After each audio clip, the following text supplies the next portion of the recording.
నమస్కారం. నమస్కారం.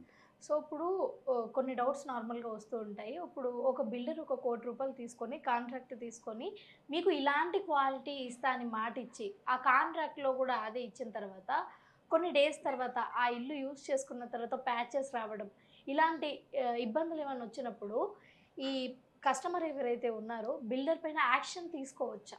అది కొన్ని కండిషన్‌లో తీసుకోవచ్చు. కొన్ని కండిషన్‌లో తీసుకోలేము. హ్మ్. ఇది మీ డౌటో, ప్రజల డౌటో తెలీదు గానీ బట్ ఫిర్ బీ నాకు తెలిసిన వరకు చెప్తాను. హ్మ్. ఇప్పుడు మన ఇండియాలో ఎస్పెషల్లీ డిస్కౌంట్ అందుకనే ఎక్కడికో పరిగెడతాం. ఎక్కడ రమ్మంటే అక్కడికెళ్తాం. హ్మ్. అవును. రైట్? బట్ డిస్కౌంట్ ఎక్కడుందో అక్కడ 2 సార్లు, 3 సార్లు ఆలోచించాలి. హ్మ్. డిస్కౌంట్ మీన్స్ పక్క షాపోడు ఇవ్వట్లేదు వీడిస్తున్నాడు. ఎందుకు ఇస్తున్నాడు? పక్క ప్రాజెక్ట్ వాడు ఇవ్వట్లేదు ఈ ప్రాజెక్ట్ ఎందుకు ఇస్తున్నాడు? అంటే ఏదో ఎవడు ఫ్రీగా అయితే చేయరు. హ్మ్. బట్ డిస్కౌంట్ అనగానే ఇప్పుడు ప్రీ లాంచ్ అని ఒక సబ్జెక్ట్ ఉంది రియల్ ఎస్టేట్‌లో. హ్మ్. 90% 30 డేస్‌లో తీసుకుంటారు. 10,000ది 7,000కి ఇస్తానంటారు. మనం ఏం చూస్తాం 3,000 చూస్తాం. బిల్డర్ నుంచి ఆ 7,000 చూస్తున్నాడు. Hmm. So, there is difference between our thinking and their. So, quality of మీరు అడిగిన కన్‌స్ట్రక్షన్‌కి ఏదైనా ఇల్లు సపోజ్ 2 క్రోర్స్, 1 క్రోర్ కన్‌స్ట్రక్షన్ అంటే ఒక విల్లా కాస్ట్ అనుకుందాం ఎక్కడో నాగారంలో హ్మ్. ఎక్కడో. ఇక్కడైతే రావు. సో, 1 క్రోర్‌లో ఆడేమంటాడు? ఈ వరకు ఫుట్టింగ్ అయిపోయాక ఇంత పర్సెంటేజ్ ఇవ్వాలి. హ్మ్. స్లాబ్స్ అయిపోయాక ఇంత ఇవ్వాలి. గోడలు అయిపోయాక ఇంత ఇవ్వాలి. ప్లాస్టరింగ్ అయిపోయాక ఇంత ఇవ్వాలి. హ్యాండ్ ఓవర్ చేసినప్పుడు ఇంత ఇవ్వాలి. ఇవన్నీ కూడా చెప్తారు.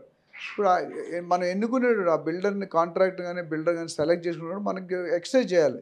హ్మ్. చేతులు కాలేక ఆకులు పట్టుకుంటే లాభం లేదు. హ్మ్. చేతులు కాలిపోయాక కాళ్ళకు ముందు పట్టుకుంటే కొద్దిగా benefit.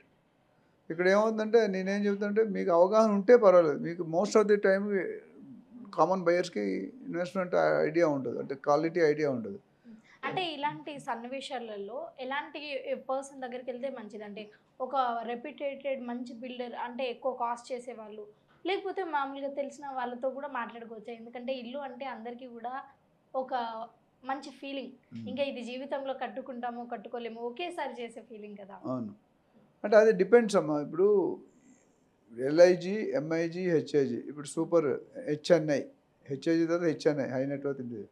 So, each category mind set వేరేగా ఉంటది. హ్మ్. 'రిచ్ డాడ్ పూర్ డాడ్' అనే బుక్ ఉంది. ఎప్పుడైనా ఉంటే చదువు. ఆయన చెప్తాడు. హ్మ్. డబ్బుల కోసం మనం పని చేయకూడదు. డబ్బులు మనకు మనతో పాటు రావాలి. మీరు చేసే పని బట్టి. హ్మ్. ఇక్కడ ఏంటంటే మీరు క్వాలిటీ మీరు మెక్‌డానల్డ్స్‌కెళ్ళి లోకల్ దానికెళ్తే డిఫరెంట్ ఉంటది. తేడా రేట్ చాలా తక్కువ ఉంటది. బట్ టేస్ట్ వేరేగా ఉంటది. ఇవాళ వెళ్తే ఒక అవును. టేస్ట్, రేపు వెళ్తే ఇంకో టేస్ట్. హ్మ్. సో, వర్కౌట్ కాదు. So, when you select a particular builder or developer ఇప్పుడు కొంతమంది పెద్ద బిల్డర్స్ దగ్గర మీరు వెళ్ళలేరు. మీరు కట్టుకునేది ఒక ఇల్లు అనుకోండి. లోకల్ కాంట్రాక్టర్‌కి వెళ్ళాలి. మీకు పెద్ద పెద్ద కంపెనీలు ఏమి రావు. వాళ్ళు అయితే వేలల్లో చేస్తారు. ఈ హ్మ్. రూ. 1,00,00,000 10,00,000 20,00,000 లాభం వస్తది. అది వాళ్ళకి చాలదు. వాళ్ళు కార్పొరేట్ లెవెల్. హ్మ్. ఇప్పుడు ఇలాంటి బిల్డింగ్ ఉంటే 10,00,000 రెంటే ఉంటది. హ్మ్. అందుకని వాళ్ళు సెలెక్ట్ చేసుకునేవాడు వాళ్ళకి అవగాహన లేకపోతే మాలాంటి అడ్వైజర్స్ ఉన్నారు చాలామంది. నేనున్నాను. నాతో చాలామంది ఉన్నారు. ఒక సీనియర్ అడ్వైజర్, సీనియర్ కన్సల్టెంట్ దగ్గరికెళ్తే వాళ్ళు ఇలా చేయాలనుకుంటే designing important, construction quality important, finishing important. అందులో ఏం ఐటెమ్స్ వాడుతున్నాడు. హ్మ్. ఫర్ ఎగ్జాంపుల్ టాయిలెట్ ఉంది. టాయిలెట్‌లో ఐటెమ్ కమోడ్ ఉంది. వాష్ బేసిన్ ఉంది.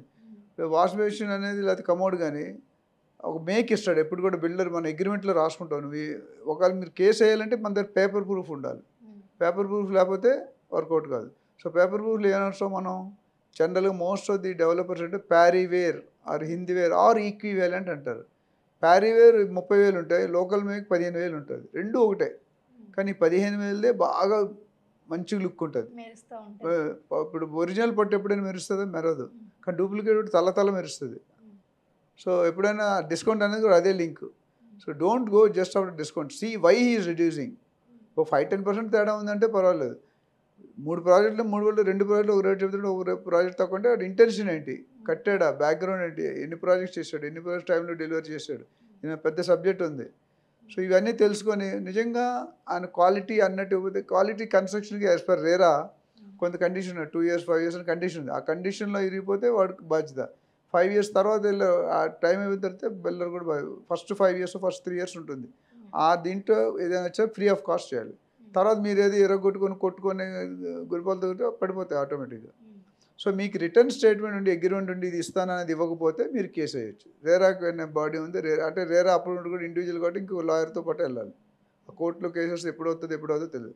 బట్ ఏమీ లేకుండా ఓవరాల్‌గా మాట్లాడడం. నాకు ఒక కేస్ తెలుసు బంజారా హిల్స్‌లోనే. హ్మ్. ఫ్రెండ్ ఇద్దరు ఒకటే క్యాస్ట్ ఫ్రెండ్స్.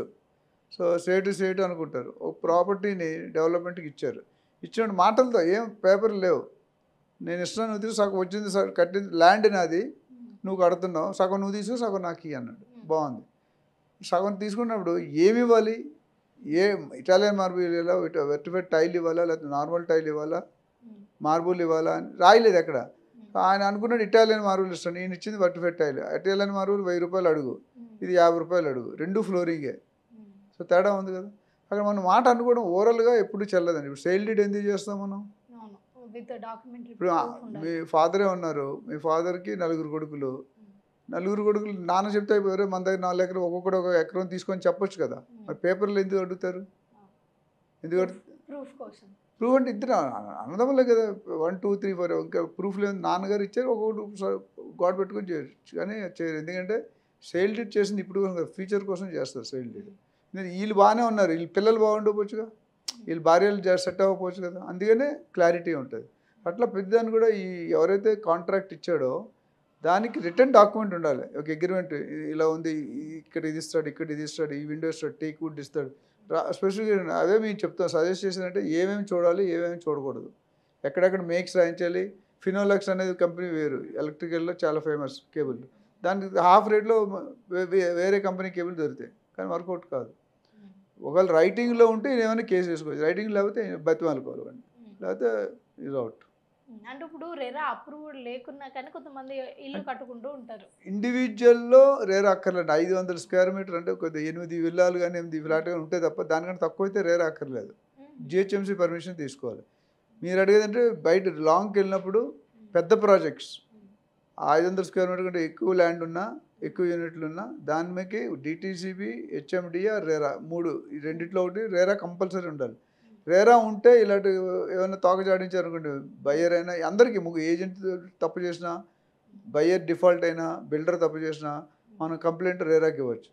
సో రేరాకి ఇస్తే రేరాలో కూడా మీరు సాటిస్ఫై కాలేరు. రేరా పైన రేరా అప్లియేట్ అథారిటీ అని ఉంది. అసలు ఈ రేరా డ్యూటీస్ ఎలా ఉంటాయి? రేరా అనేది చాలా పెద్ద సబ్జెక్టు, ఇచ్చింటే సపరేట్ ఎపిసోడ్ చేద్దాం. బట్ మీరు అడిగారు కాబట్టి బేసిక్గా కన్జ్యూమర్ని ప్రొటెక్ట్ చేయడం రేరా తాలూకు ముఖ్య ఉద్దేశం. ఎందుకంటే మోసపోతున్నారు కదా, ఆ మోసపోకుండా ఉండడానికి గైడ్ లైన్స్ ఇచ్చారు. బిల్డర్ ఏం చేయాలి, ఎలా చేయాలి, డబ్బు ఎలా ఖర్చు పెట్టాలి అంటే రూల్స్ ఉన్నాయి. ఇప్పుడు ఒక సపోజ్ ఏజెంట్ ఉన్నాడు అనుకోండి, మన స్ట్రీట్ బ్రోకర్స్ అంటారు, రోడ్ సైడ్ బ్రోకర్, వాడికి ఏమి ఉండదు. ఇవాళ ఇక్కడ ఉంటాడు, రేపు ఎక్కడో ఉంటాడు. బళ్ళు ఉంటే చూడండి అమ్ముకునే పానీపూరి, ఇవాళ ఇక్కడ ఉంటే రేపు ఎక్కడ ఉంటే తెలియదు. అలా వీళ్ళు ఏమన్నారంటే ఏజెంట్ అనేవాడికి ఒక డాక్టర్కి ఒక లైసెన్స్ ఉంటుంది, బ్యాంక్ మేనేజర్కి ఒక లైసెన్స్ ఉంటుంది, లాయర్కి ఒక బార్ కోడ్ ఉంటుంది.